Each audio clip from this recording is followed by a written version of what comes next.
Hey guys, welcome back to God's favorite podcast.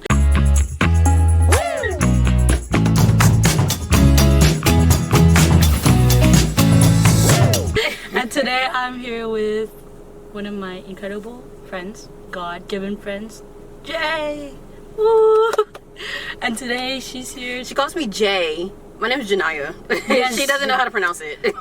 No, it's called giving nicknames, which I am I'll call her known. Her name is known. I'll call her. And today on this podcast, we're gonna be talking about just Jay's life mostly, because she is an amazing Christian who God gave me through last semester. Yes, last semester. As I continue to come into school late, she continued to help me try to. Right, because she lives not far from the school. 15 minutes is actually far for some people. Oh yeah, With the traffic right. and stuff, you know. And right. last episode we talked to Sia Davis B, and he talked about just our mission, how we can't have two masters because we can only serve one God.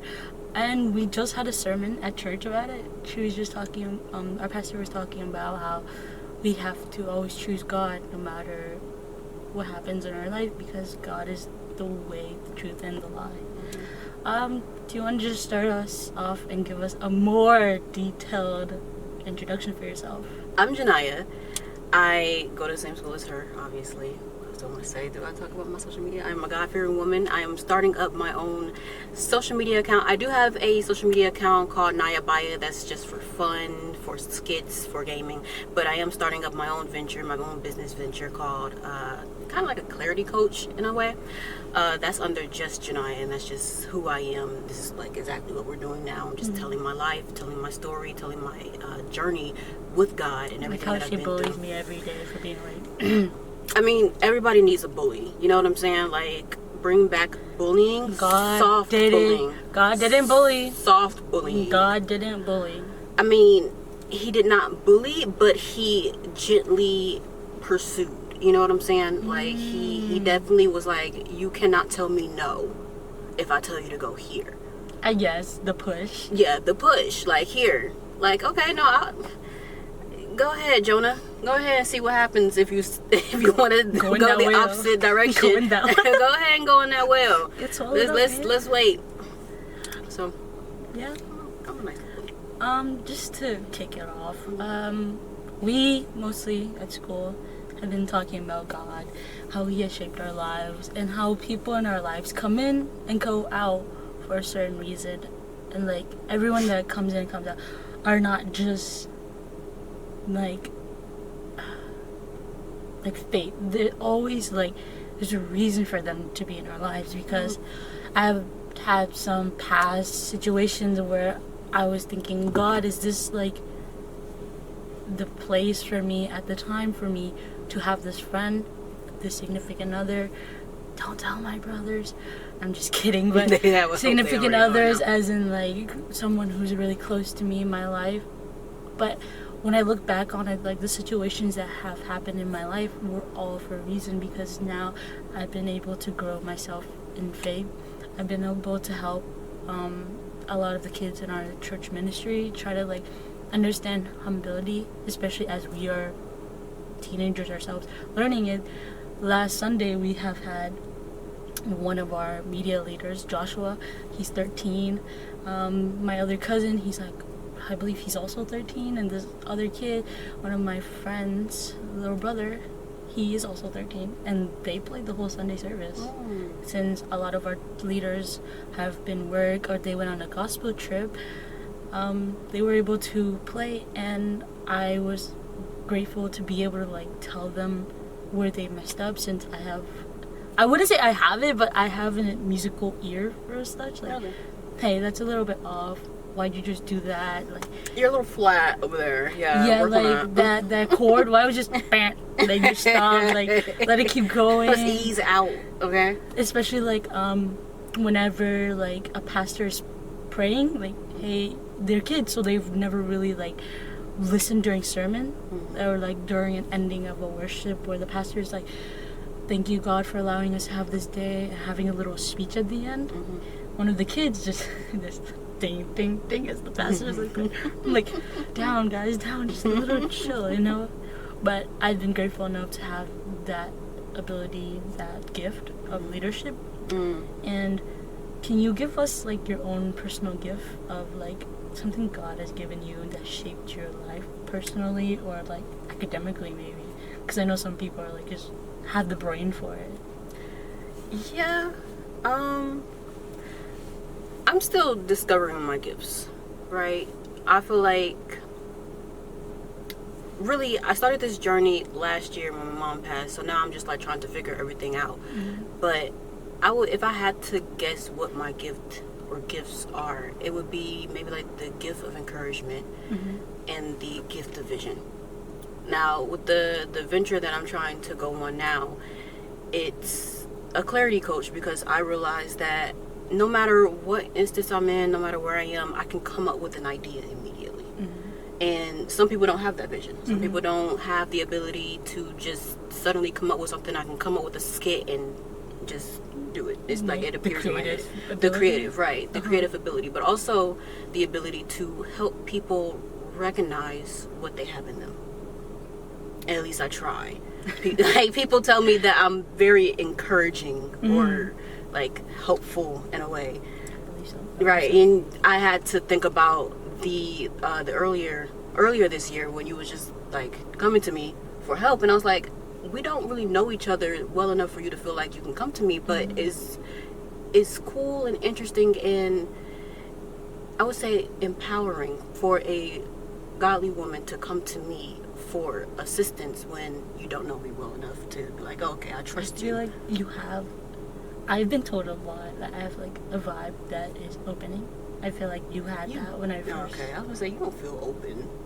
Since, like, when I first met you, you're very bubbly, but you don't feel like I say this a lot where I talk a lot, but, like, have to say it. Things I say don't really have a meaning to it. I just want to say stuff that will make people happy or will change the day. Right. Okay. Yeah.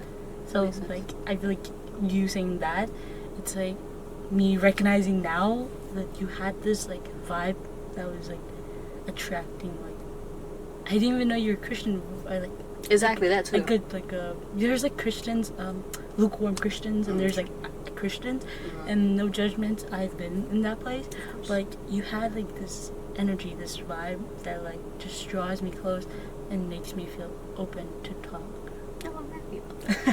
Because I try to be welcoming and warming, and I want people to feel like this is a no judgment space. I don't judge anybody because we're all sinners. And even before I got in, like, really into my relationship with God, it was like, I don't have a reason to judge you because I know, like, where I've been and who I've been and what I've come from. It makes no sense to then be like, oh, you're worse than me, or you did this and that's bad. And it's like, I want everyone to come to a point of peace. And now it's just like, okay, that peace is Jesus. You will never find peace in this world. But even, like, the people who don't necessarily even believe in Jesus, it's like, okay, well, I'm not going to judge you and be mean to you, or, hey, you don't believe in Jesus, I shun you. No, because you're a sinner, you're a human just like I am. I can't judge you. It's not my place. Talking about relationships, can you tell us how it's, like, basically your testimony of how you started your relationship with Jesus, how it progressed, like, what the beginning of it was, how you met him, basically. Yeah, and you know this because we not talked about it, but like I told you, my mom passed earlier this year, or not earlier this year, but earlier last year, and I was a very lukewarm, I'll even say it, that I did not believe in Jesus when my mom passed. I believed in God, but I did not believe in Jesus. It didn't make sense to me. But she passed suddenly on a Friday morning, and it was like I talked to her maybe like 2, 3, 4 times a week, and I would go to work, call her on my lunch, that kind of thing. So it's like, what am I supposed to be doing now? I was truthfully trying to make my life so much better so that I could make her life better. That's the only thing I've ever wanted to do in my life. And then she was gone. It was like, I don't know what to do with myself anymore. So I would say that after her passing, it was a lot of different instances of God just showing me that he's there. The most memorable ones are, not saying that there are unmemorable ones, but the ones that like really like, oh, okay, yeah, I'm yours, because that's crazy. The first one was the very first night that she passed, Friday night. I was, I don't smoke anymore, but I used to smoke, and I got really bad anxiety to the point where I need to go take a shower. Like, I need to wake up or something. Yeah, it's bad. My anxiety gets really bad when I smoke, which is why I don't smoke anymore. Got in the shower. Boyfriend is sitting like across from me in the shower, and I'm looking at the wall. Now, the house that we lived in was very old, so the walls will bubble up. Yeah, it's weird, right? The walls will bubble up because of the steam or whatever, because they didn't paint it well. And I looked across from the shower. Now, mind you, it's right across from the shower, so every time it bubbles up, it's clear as day. We can see it. I looked at it, and it was a smiley face. Like, we've been in this house for almost a year now, so like I'm used to that wall. I know what it looks like, but it was a smiley face, like literally. And I said, Ian, my boyfriend's name, Ian, do you see the smiley face on the wall? He was like, no, I don't. Like, where are you pointing? The bubble right there on the wall. You don't see the smiley face. And he's like, where at? Where? No, I don't see it. I'm like, I see it clear as day, dude. I said, okay, you know what? Maybe I'm crazy. Maybe it's not a smiley face. But knowing now, I'm like, no, that was a smiley face. I know what I saw. I'm not crazy. Next, Pictures? I was in a shower. Oh. I didn't bring my phone. Just right out the shower. Right, just jump out the shower. Let me take a picture. It's right here. You don't see it? And it shows nothing on the phone. That'd be crazy. Crazy vibes. Right, crazy. Just put her on silent, please. Oh. Ooh, right. The next day, I was showing my boyfriend one of the pictures I had snapped on of my mom on FaceTime, and she hated it so bad. To this day, I love this picture. She hated it, and I'm like, you know what? Well, she's not here anymore. I might as well send this picture to my sister. And when I tell you, the wind knocked on the window, it was just like, oh, really? yes. Like don't do it. Don't do that. Like, literally, because when I show her this, when I snapped the picture, she had made a face like she was like, I cannot believe you just did that. Do not show that picture. Delete it right now. I'm gonna come out scream for you. And she hated that picture so bad, and it was so funny. And I just know that me sharing it, the fact that I didn't delete it made her mad at that time. And the fact that I still haven't deleted it, even after when she passed the next day, I know she was just like, you better not share that picture. You better not share that picture. She's watching you. She was watching, right? Like, she was watching. Yeah. I'm gonna just throw something from heaven. I'm gonna knock you upside your head. Now, the biggest thing that well, two biggest things. I don't want to make this too longer than what it should be. Two biggest things. There was one night where I was alone. My boyfriend was going to go get us some subs, and I was sitting on the floor meditating. This was still right after my mom passed, and I was still struggling, of course. So I sat on the floor, I meditated, and I'm just like, I don't know. And then my room was carpet. I heard footsteps. Oh. I heard footsteps behind me, like coming towards me. And I'm like, oh, is Ian back? I look, there's no one behind me. Is it Cleo, my cat? No, she's in the cat tree. And like, you know the sound of footsteps on carpet. Yeah. Isn't it like muted kind of? Like, It's what? It's like muted, but at the same time. Yeah, like it's like like a static kind of. Yeah, like you can hear someone walking on the carpet. And I look, and there's no one around. It's late, no one's up, and it's also still my room. My door's closed. And so I go back to meditating, and then I hear the footsteps again. I was like, huh, okay. And the very last thing was, I was crying, so I sat outside at like 6 a.m. or 4 a.m., whenever it was, and I sat outside, and bugs are really attracted to me. That's why I hate being outdoors. They are so attracted to me. It's like I have the best blood ever. So I sat on the ground, and I was like, can we please not have any bugs come to me, please? Not today. Not today, not for the duration that I'm out here, please. And it was like everything went still. Everything was still. No buzz came to me. The trees, all of it was just like silent. And I was like, thank you. Your mom is just with a fly sword. Get out of my daughter. Right. But I do believe that it was Jesus. Protection. Yeah, the protection, the fact that my mom never really knew peace Mm-hmm. on this earth. Mm-hmm. So the fact that it was just so many instances of joy right after her passing, or just appearances right after her passing, or peace right after her passing, like, that was my best friend. Mm-hmm. That was my best friend, and she's gone. That was my mom and my best friend and my sister all in one. Mm-hmm. Outside of my sister, but and, like, she's there too. But She's there too. she passed, and it was like I lost so much of myself. Mm-hmm. And the fact that the peace that transcends all human understanding just washed over me. I was like, that's what that means. Mm-hmm. And I was like, so is God. This is Jesus. Who else? So that's my testimony. I think I said this last time.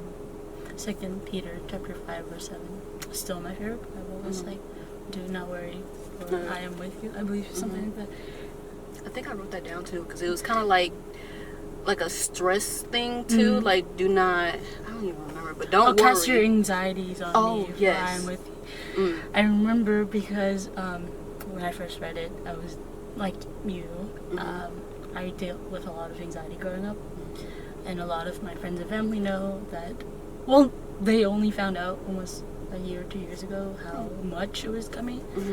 I don't know if they understand the multitude of it, how much my heart hurted, like it ached. And that's why I stay away from anything like smoking, drinking, just because I know that for me personally, I feel like when I do start, I don't see an end for me. Yeah. So not starting is better than drowning myself in it. Yeah. Can you give us like a little just about how you balance your modern life with your Christian values, especially in the society we're living right now? Like, I feel like it's so hard for us to balance our life, especially as Christian women, kind of, because we're like so pulled into like the worldly life, like partying, drinking, you know what I'm saying, in general. Kind of. Like, how are you able to Balance. root yourself into Christ without being dragged into into the things, world? kind of, yeah, like, Yeah. like balancing, trying to living in both worlds. Yeah, and with full transparency, again, I'm new at this. I'm pretty sure you've been in your faith longer than I have. But I like to draw back to the fact that I'm not perfect. No one is. The only perfect being was Jesus, and the world killed him. Of course, he came back, but like, why you say it like that? Because So the world killed glad him. you killed him. They killed him, like He's the dead. most He's done. perfect person, and we got rid of him. And you know, of course, he came back and everything, but none of us are perfect, and we never will be. And it's giving myself that grace. Now, I struggle with the grace part because I don't think that I've ever really gave myself grace throughout my life, just from how I grew up. And now it's just like, okay, well, you're not going to get everything on your list done. You're not going to start at the right time. You're not, like, society and the world is telling you, okay, well, you need to be better at productivity. You need to be doing this, this, and this, and this all day, every day. You need to grind. There's no breaks. There's no rest. There's none of these things. And it's like taking a step back and remembering what Jesus said and who God is and his character. Now, to understand who Jesus is and God's character, you actually have to be in your word. You have to recognize when God is talking to you. You have to recognize his voice in the first place to even know that he's talking to you. God is always talking, but it's whether or not you're tuned into that radio, that frequency. And it's always just drawing back from the place of being in this world, because we are in this world, but we're not of it. And it's just reminding myself every day, you are not of this world. So remember your spiritual roots. Remember who God is. Remember what God brought you from. Remember where you're trying to go, and God will lead you, because he said he will. And we know that out of everything, every being, everything, we know that God is the most trustworthy being that we could ever rely on. So rely on that. That's what he's asking. So that's what I tried to do, to balance the two. I remember something that Jay told me, which I have still like attached to these words. Grace is necessity to grow, or to just be in this world, because we know we are imperfect. Once we were born, we were already sinners. And when we go into Christ, we come renewed, revamped, just clean. Though we are reborn, we're clean, we're still are gonna stumble, we're still gonna fall. It's like when you're growing up, you get to the maturity phase, but after you hit the maturity phase, you're still gonna act a little immature once and twice in your life, but at the same time, you still have to keep going, you still have to keep going. And yeah, I feel like a lot of, especially youths, we have to just get that in our mind that we're not gonna get it perfect, we're not gonna get it right, but at least we're trying. Yeah. Thank you to Jay for joining us on this chaotic podcast. Yeah, this has been... It's been a day, guys. It's been a day, man. Like, even before getting here, it's just been a day. Like, we first started trying to go to another place. There was no spot for us to film. We came to another place, forgot my SD card. Then we had a later pushback on shooting time.